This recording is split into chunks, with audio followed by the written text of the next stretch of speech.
कर्म की गीता। अर्जुन की आंखों से कुरुक्षेत्र का मैदान शांत नहीं था।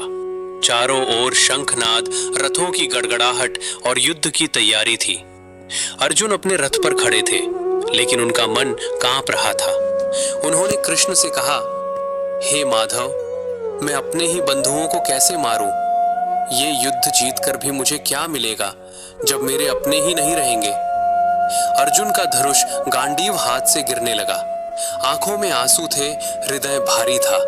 तभी श्री कृष्ण मुस्कुराए। उनकी मुस्कान में करुणा भी थी और ज्ञान भी। कृष्ण बोले, अर्जुन, तुम शरीर को ही सब कुछ मान बैठे हो, लेकिन सत्य ये है कि आत्मा ना जन्म लेती है ना मरती है।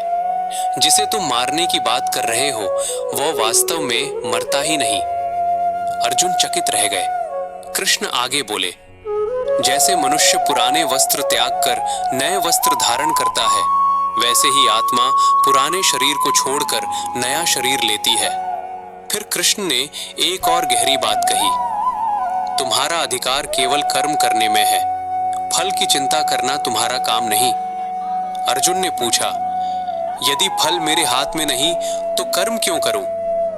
कृष्ण ने उत्तर दिया, क्योंकि कर्तव्य से भागना भी एक कर्म है और वो कर्म तुम्हें कमजोर बनाता है। कृष्ण बोले, जो व्यक्ति बिना आसक्ति के कर्म करता है वो संसार में रहते हुए भी मुक्त होता है। ना सफलता उसे घमंडी बनाती है, ना असफलता उसे तोड़ती है। अर्जुन का मन धीरे धीरे शांत होने लगा।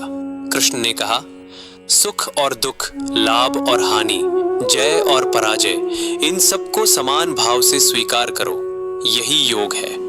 तभी कृष्ण ने अपना विराट रूप दिखाया। उस रूप में संपूर्ण सृष्टि थी, सूर्य, चंद्र, अग्नि, समय और अनंत शक्ति। अर्जुन कांप उठे। उन्हें समझ आ गया, ये युद्ध किसी एक व्यक्ति का नियम और अधर्म का युद्ध है।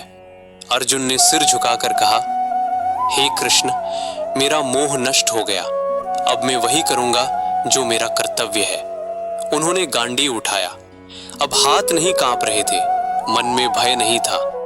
कृष्ण मुस्कुराए और बोले, जहां धर्म है वहां विजय निश्चित है।